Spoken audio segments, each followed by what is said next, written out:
All right. Well, good evening, everybody. We are in Exodus chapter 20 tonight.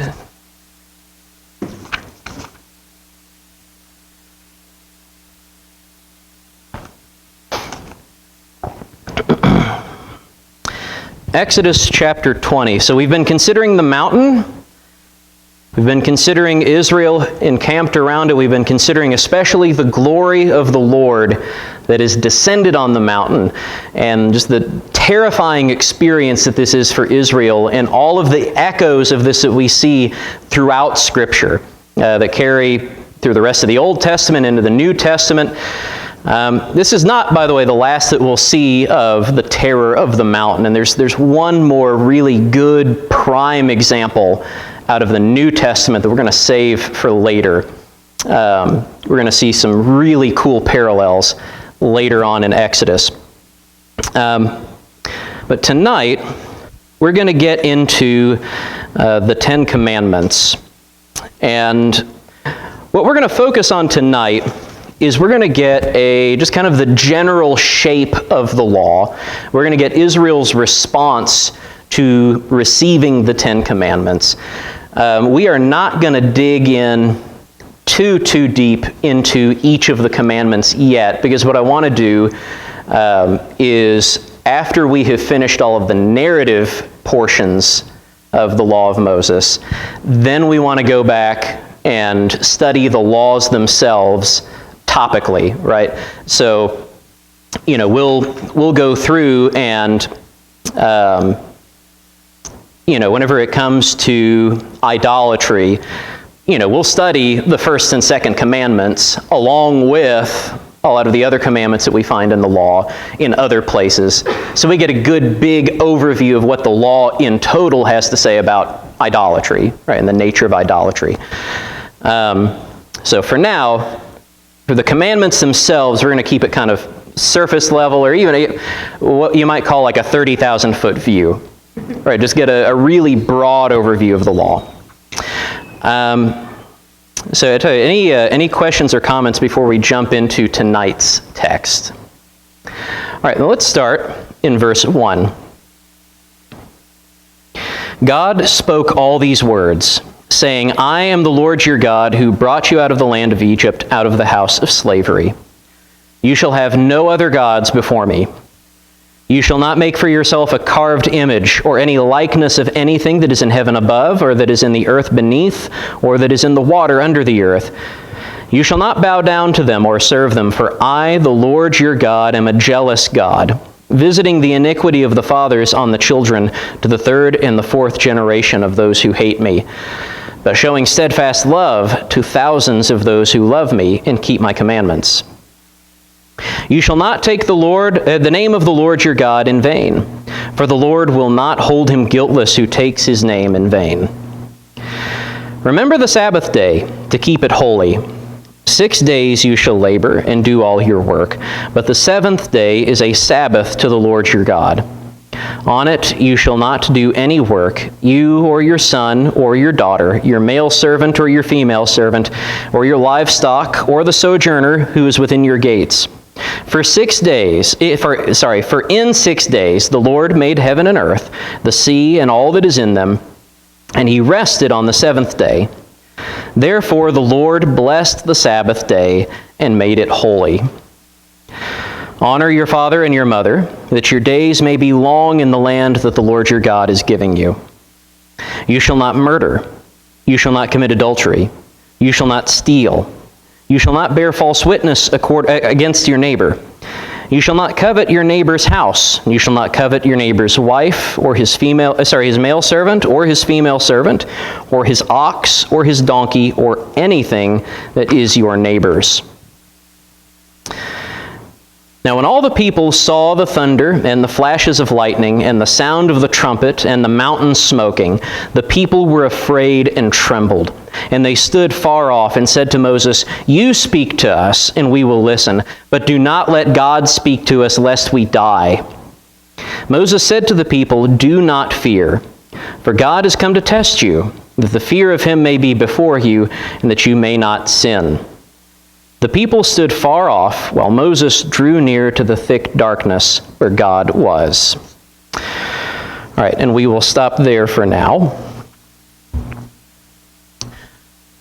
All right, so we've got the Ten Commandments, and this is the part of the law that Israel hears directly from the mouth of God. All right, how do they receive the rest of the law?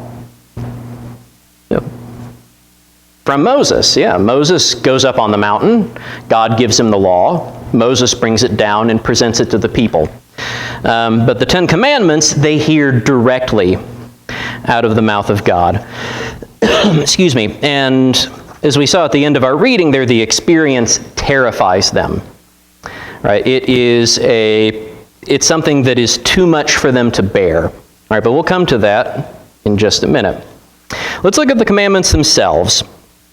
First off, let's go to verse 2. All right, not a commandment, but this is the opening of the Ten Commandments. I am the Lord your God, who brought you out of the land of Egypt, out of the house of slavery. This is basically like the preamble to the law, right? It's kind of like, the preamble to anything. Did anybody have to memorize the preamble to the Constitution when they were in school? Yeah, everybody who wants to be, red-blooded American has to memorize that, or at least had to. We don't do that anymore, apparently.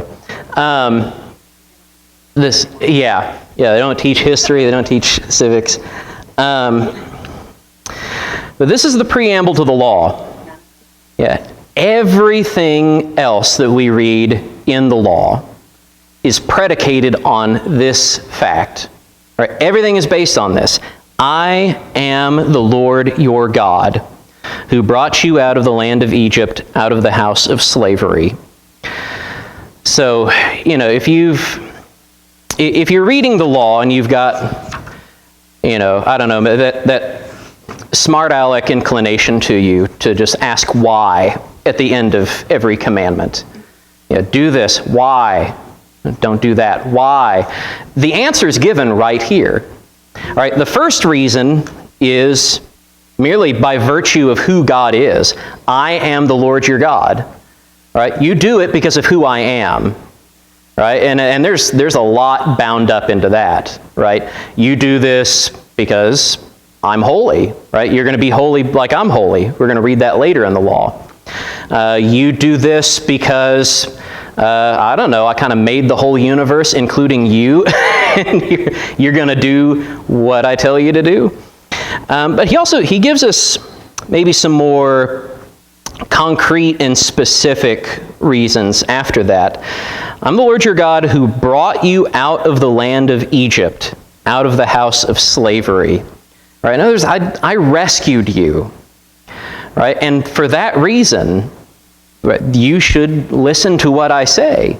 Part of it is a demonstration that, right, is any of the law just given arbitrarily? Is any of it intended to be burdensome, or dare we even say unjust, against the people who are obeying it? No, it's not God setting his boot on anybody or putting anybody under his thumb. One of the things that he assures us, and we'll see this throughout the law, is that if you follow the law, you'll be blessed, right? And not only by direct intervention from God. That God promises that too, but just by virtue of following the laws themselves, right? It's like, don't do stupid stuff and you won't get hurt, that kind of thing. The Lord is laying out things that are good in and of themselves and also good for the people that are hearing them. All right, so this is part of the relationship that the Lord is building with his special people. He has brought them out of Egypt, out of the house of slavery, to call them to make a covenant with him. Yes?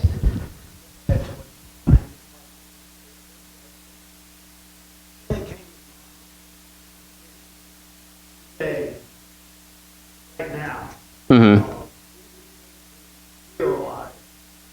Put on a pedestal.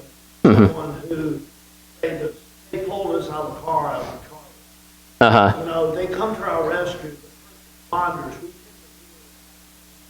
Yeah. Well, and you look at what movies make the most money anymore. So here's God establishing.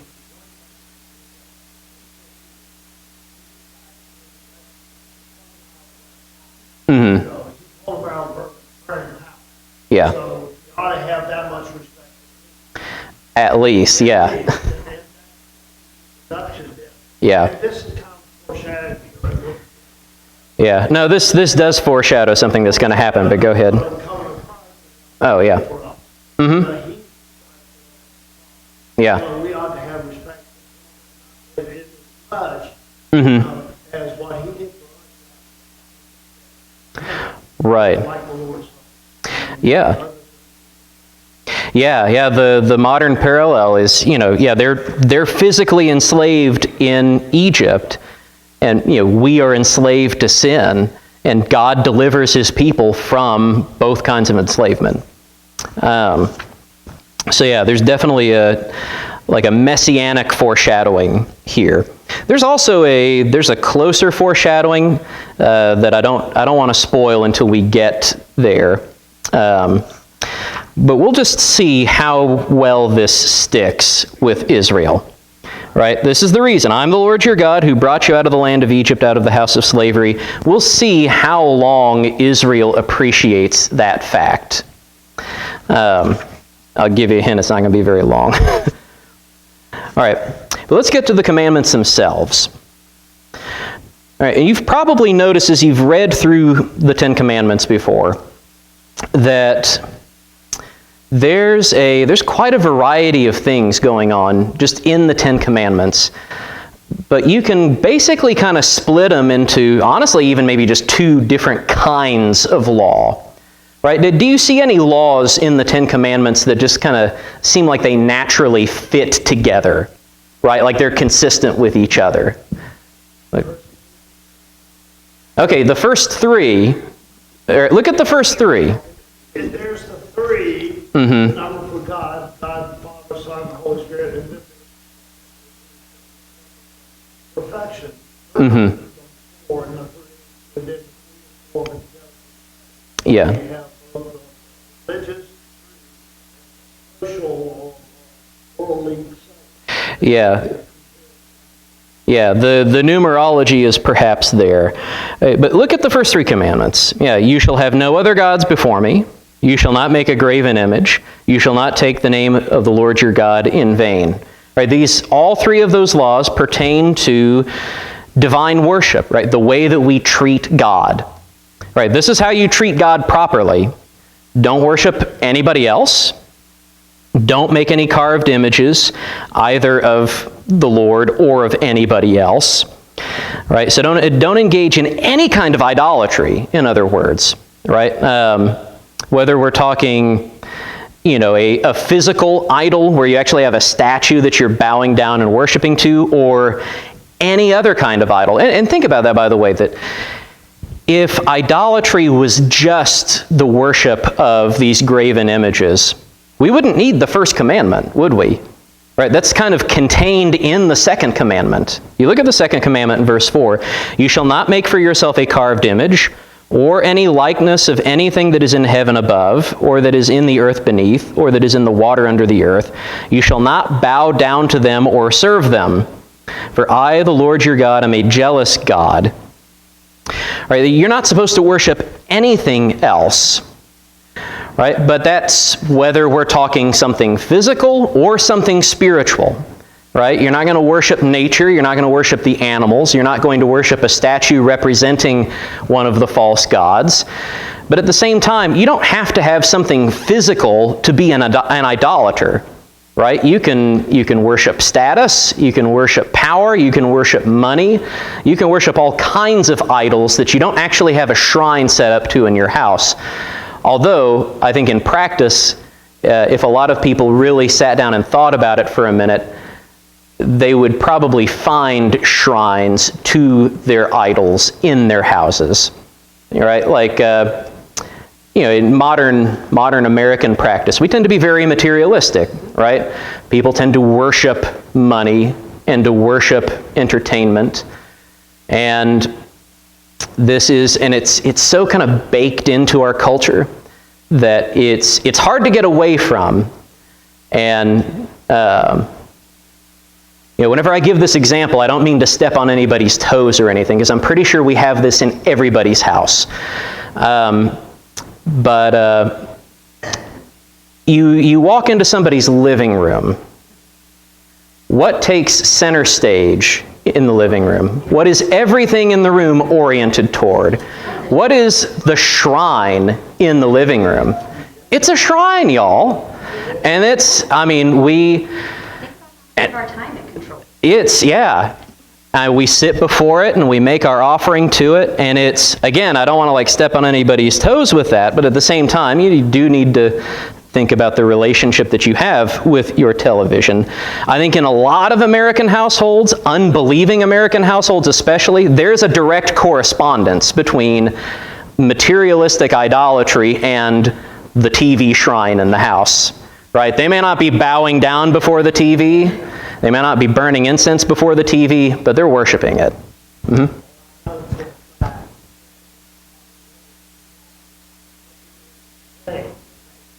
TV is kind of got some computers taking us. Yeah. There's your real God there. Uh-huh. You carry it around in your pocket. Or both, yeah. You carry it around in your pocket. Uh-huh.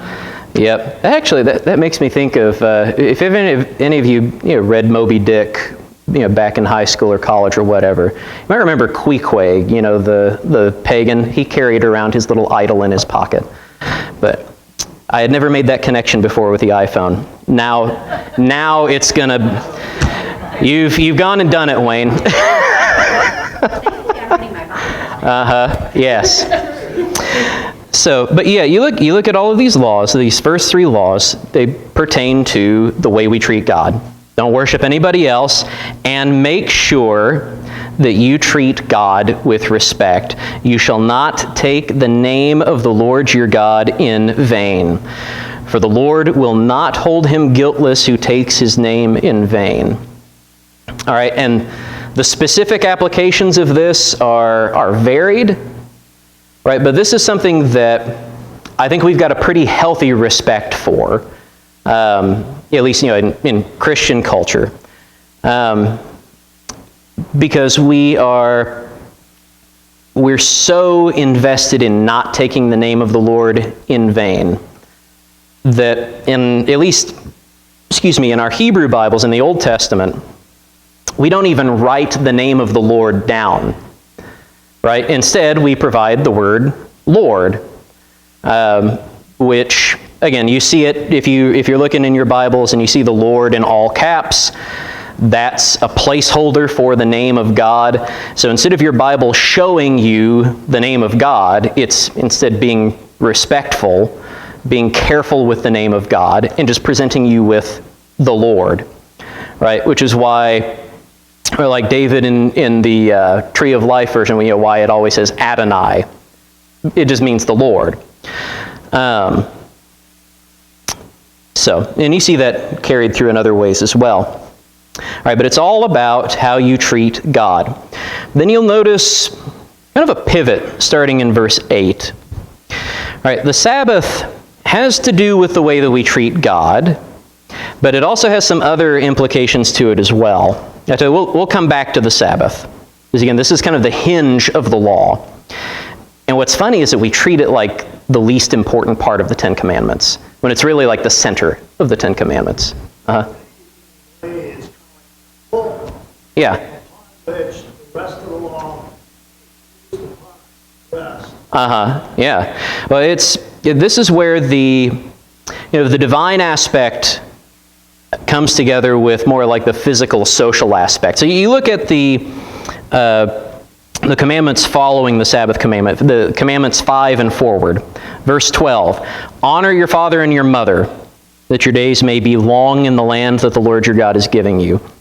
All right, it has to do with how you treat other people, right? Specifically, mother and father. You shall not murder, how you treat other people. You shall not commit adultery, how you treat other people. You shall not steal, how you treat other people. You shall not bear false witness against your neighbor. Again, you see the pattern developing here, right? How you treat other people. You shall not covet your neighbor's house, or his wife, or his male servant, female servant, ox, donkey, anything that is your neighbor's. Again, it has to do with how you treat other people. All right, and kind of the connective tissue between those two sets of commandments, how you treat God and how you treat other human beings, the connection is the Sabbath. All right, now, we don't really get into the deep stuff of the Sabbath in the Ten Commandments, but that kind of forecasts to us that the law is going to get real deep whenever it gets to some of the Sabbath commandments in other places. Remember the Sabbath day to keep it holy. 6 days you shall labor and do all your work, but the seventh day is a Sabbath to the Lord your God. All right, so there's the divine element of it there. It is to the Lord. On it you shall not do any work, you or your son or your daughter, your male servant, your female servant, your livestock, the sojourner who is in your gates. For in 6 days the Lord made heaven and earth, the sea and all that is in them, and rested on the seventh day. Therefore the Lord blessed the Sabbath day and made it holy. All right, so the divine element is you are dedicating it to the Lord, and you're doing it in imitation of the Lord. Right? So because God created the world in 6 days and rested from his labor on the seventh day, you work 6 days and rest on the seventh day. Right? You're imitating the Lord. But there's also a social element to it, what we would call a justice element to it. Right? You see, the rest of the commandments, those are all justice. How you treat other people. Honor father and mother. Don't murder. Don't commit adultery. Don't steal. Don't bear false witness. Don't covet. That's all justice. There is justice built into the Sabbath day. The way it's worded here is in verse 10. The seventh day is a Sabbath to the Lord your God. On it you shall not do any work. Now again, we would think it would just be sufficient to say, on it you shall not do any work, right? And if everybody is hearing the law, then that applies to everybody. Nobody works on the seventh day, right? But that's not where the law stops. On it you shall not do any work, you or your son, or your daughter, or your male servant, or your female servant, or your livestock, or the sojourner who is within your gates. In other words, who's responsible for all of those people? Son, daughter, servants, livestock, sojourners. You're responsible, right? Yeah, head of household specifically. You're in charge of them. It is your job to give them a release from their labor on that day. In other words, you treat them right. Right? It's not that you kick your feet back and you say, well, you know what? I'm not working. I'm keeping the Sabbath. But you Moabite schmuck, you go out and you go work the cattle out in the field. And you do this, that, and the other thing, and you cook my dinner, and you polish my toes, and, all of this stuff. No, you have to give everybody a rest. Right? And that's where the Sabbath kind of connects these two sets of laws. This is the entire law of Moses at 30,000 feet. The entire law of Moses is going to fit along these two basic paradigms. How do you treat God? And how do you treat other people? And one of the big connective tissues that we'll see is the Sabbath. Specifically, this concept of release that we're going to see built into not only the Sabbath day, but the Sabbath year and the year of Jubilee. But again, that's going to come much, much later. But if you want to know what the law looks like, here it is in a handful of verses, all on one page. Again, this is not all of the specifics, but if you want to see the law in its broadest shape, here it is. Any questions or comments before we move on? Wayne?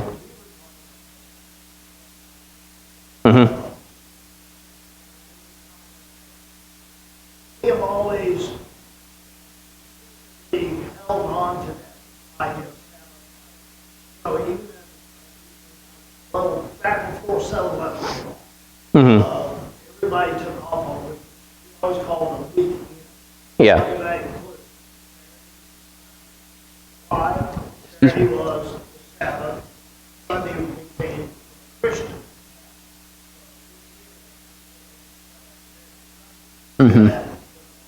Always observe, always take off.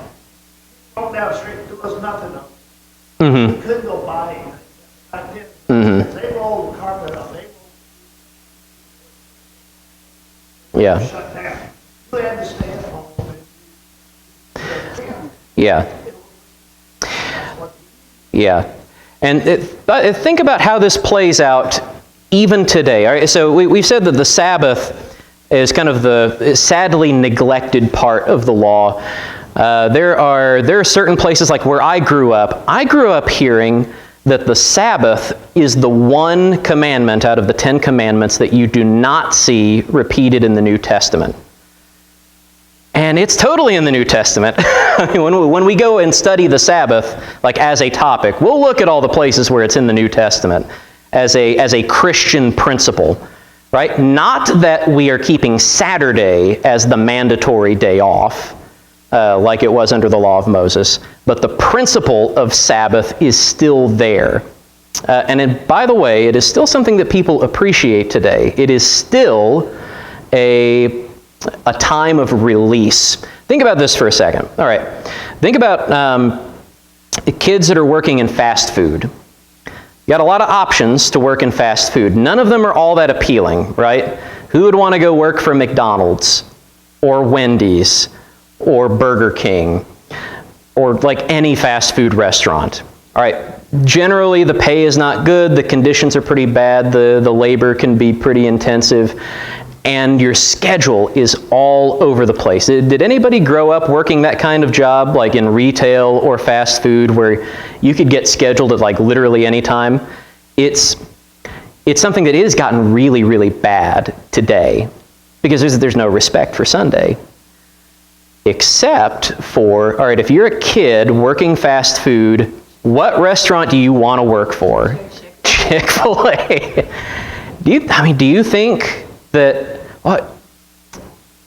if you're a Christian kid trying to make your way in the world and you want to be faithful to God, what do you think Chick-fil-A looks like? That's an amazing opportunity because you will never, ever, ever be scheduled on a Sunday because they have reserved that day as a day of release.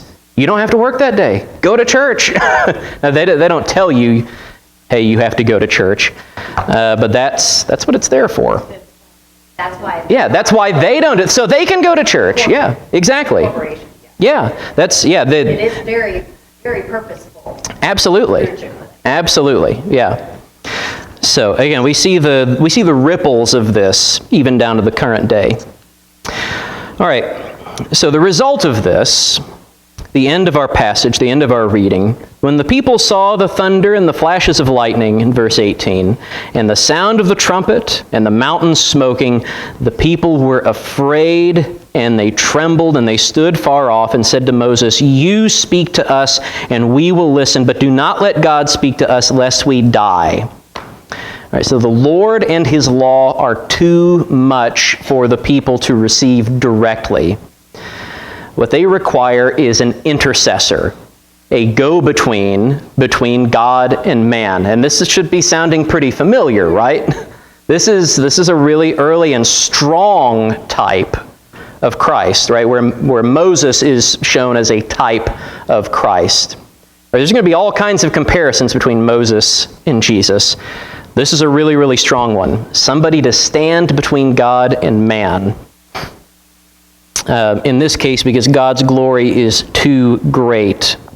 And that's really part of the same role that Jesus is filling, making us more compatible with God's glory, and God's glory more compatible with our human frailty. So here's Moses' response in verse 20. Moses said to the people, "Do not fear, For God has come to test you, that the fear of him may be before you, that you may not sin. All right. That should sound kind of weird. Look at that. Are you supposed to fear or not? Read verse 20. Are you supposed to fear or not? It starts with, do not fear. God has come to test you in order that the fear of him may be before you. And that's not just the same word in English, by the way. It's the same word in Hebrew, too. It's not just like a weakness of translation. It's the exact same word. And part of what God is doing through Moses here is he's challenging us a bit to think about the nature of fear. In what way were they not supposed to fear, do you think? It's not spelled out explicitly in our text here.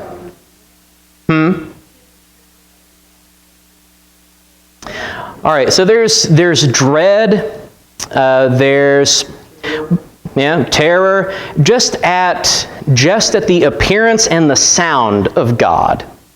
Now, in what sense should they fear God? Yeah, respect, reverence. You think about it this way. So they were afraid just from hearing and seeing the Lord, but they were perfectly safe, right? What if they had moved onto the edge of the mountain? They'd have been toast, dead, right? You even touch the edge of the mountain, you are dead, to be stoned or shot. And both senses of fear there. Yeah, you can't even be touched. Both senses of fear are there, right? That there is a sense in which, you are to trust and draw near to God, but you are also supposed to maintain a kind of respectful distance, as it were, between yourself and God, that you may not sin. So there's, absolutely. We read in the Proverbs, the fear of the Lord is the beginning of wisdom and the beginning of knowledge. Fear in this sense, reverence. Yes? Think about it. That's what they're supposed to do.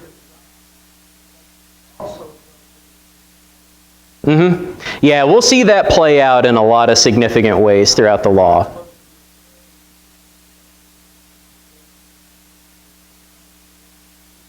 Yeah.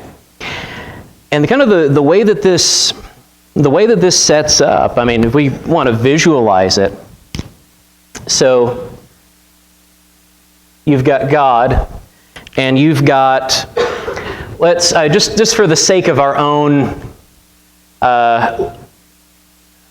my limited ability to draw, let's call this the kill zone. You are too close to God.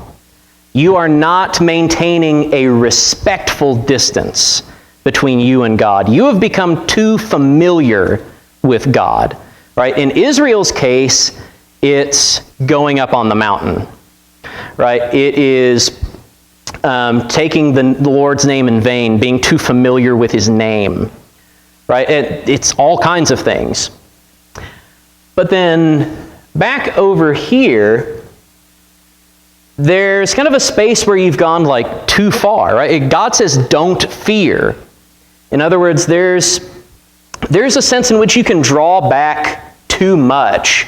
And honestly, I don't even know what to call this, like you've abandoned the Lord or something. We'll just call this abandon. Forsake, yeah. You have gone, your fear of the Lord has driven you too far from him, right? But there's this space where there's an appropriate nearness, right? Where you are receiving the benefits of the Lord, you're receiving his law, but you're not becoming too familiar with him, if that makes sense. So the end result, the people, and by the way, notice that the whole purpose of all of this, the last thing that Moses says is, in order that you may not sin. All right, you can kind of think of this as like the zone of appropriate behavior. And like what Wayne was saying, this kind of, this visualization, I think applies to a lot of our behavior. right? Whenever it comes to other people, whenever it comes to certain behaviors, there's like a zone of appropriate behavior. There's a zone where you're becoming too familiar. There's a zone where you're becoming too distant. And we're going to see this basic system play out across pretty much every relationship in the law of Moses, right? Like, think of family relations, right? Imagine you have a near relative who's been sold off into slavery, and you do nothing to buy that near relative out of slavery. Too distant. You are not doing what you are supposed to do for your kinsman. Other end of the spectrum, you're sleeping with your kinsman. All right, that's the examples that the law gives. Way too familiar, not nearly familiar enough. In the middle, there's how you actually treat your kinsman. All right, and the whole law plays out that way. All right, well, we are basically out of time. So we'll just wrap up there. We're going to pick up in Exodus chapter 24 on Sunday. Yeah, Wayne? One last thing. That's where they were initially, yeah. That's where they were after that, was they got far away. There's a sense, in which that's true, especially when we get to Exodus 32. We'll see how this separation from God, and specifically from God's servant Moses, leads the people into a grave sin. All right, so thank you so much for your kind attention, your questions and comments this evening.